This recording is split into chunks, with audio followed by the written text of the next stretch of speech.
कभी आपने सोचा है कि स्कूल में पढ़ा हुआ पाइथागोरस थ्योरम तो भूल गए, लेकिन 5वीं क्लास के दोस्त का निकनेम आज भी याद है? या फिर पासवर्ड भूल जाते हैं लेकिन पुराने क्रश की स्माइल अब तक दिमाग में छपी हुई है?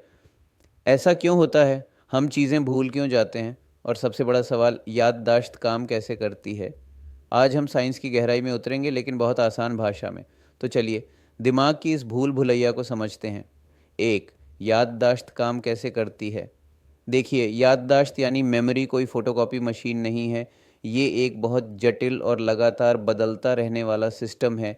तीन मुख्य स्टेप्स होते हैं: एनकोडिंग, कोडिंग करना, जब कोई जानकारी हमारे दिमाग में जाती है; स्टोरेज, स्टोर करना, जब वह जानकारी ब्रेन में जमा हो जाती है; रिट्रीवल, निकालना, जब ज़रूरत पड़ने पर वह जानकारी वापस आती है। उदाहरण के लिए, अगर आप पहली बार किसी को मिलते हैं और उसका नाम सुनते हैं राहुल, तो एनकोडिंग हुआ। जब आपने उस नाम को दोहराया, राहुल हाँ ठीक है, तो वो स्टोरेज में चला गया। अब 2 हफ्ते बाद आप उसे फिर मिलते हैं और उसका नाम याद करते हैं, ये रिट्रीवल है। लेकिन अगर ये तीनों में से कोई भी स्टेप कमज़ोर रहा तो आप भूल जाएंगे। 2, हम भूलते क्यों हैं? अब सबसे बड़ा सवाल, हम भूलते क्यों हैं? बेट डीके थियरी, जानकारी धीरे धीरे मिट जाती है, जैसे पुरानी किताब पर धूल जम जाती है।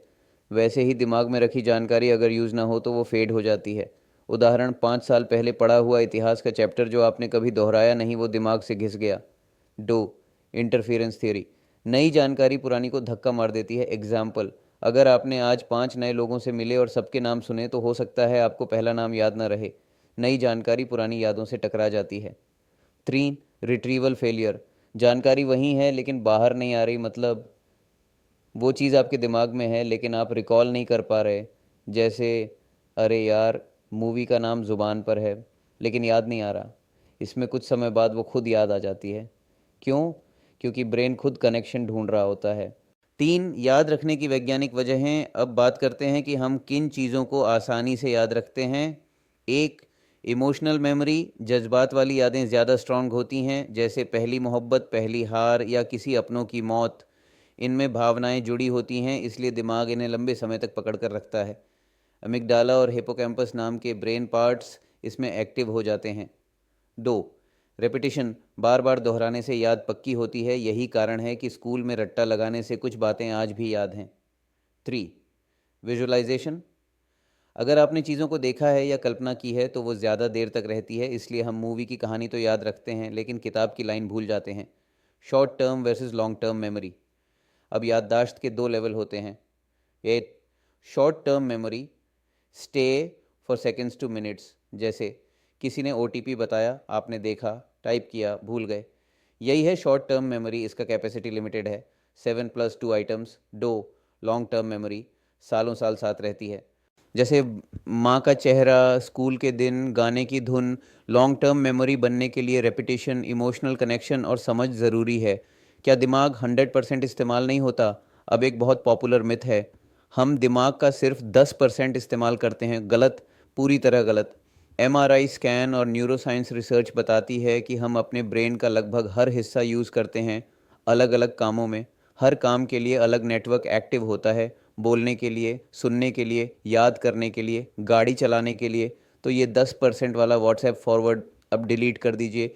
कैसे बेहतर करें याददाश्त? अब प्रैक्टिकल बात करते हैं। याददाश्त को तेज़ कैसे करें? अच्छी नींद, बिना नींद के दिमाग डाटा सेव ही नहीं करता। डीप स्लीप, खास memory consolidation, physical exercise, running या ब्रिस्क वॉक दिमाग के लिए भी फ़ायदेमंद है। Repeat and revise, space repetition से लॉन्ग टर्म मेमोरी मजबूत होती है। मेडिटेशन एंड फोकस, ध्यान लगाने से डिस्ट्रैक्शंस कम होती हैं और याददाश्त साफ़ होती है। Healthy diet, omega 3, walnuts, antioxidant rich food जैसे ब्लूबेरीज दिमाग के दोस्त हैं। भूलने की बीमारी या अल्जाइमर, अब ये भी समझना ज़रूरी है कि कभी कभी भूलना नॉर्मल है लेकिन कभी नहीं। अगर कोई रोज़मर्रा की बातें भूलने लगे, जैसे रास्ता भटकना, नाम भूलना, रोज़ पूछना आज कौन सा दिन है, तो ये कॉग्निटिव डिक्लाइन या अल्जाइमर्स का अर्ली साइन हो सकता है। ऐसे में डॉक्टर से मिलना ज़रूरी है। तो अब आप समझ गए होंगे कि भूलना कोई गलती नहीं है, ये दिमाग की एक नेचुरल प्रक्रिया है। जो चीज़ें ज़रूरी नहीं हैं वो ब्रेन खुद डिलीट करता है ताकि नई और काम की बातें स्टोर हो सकें।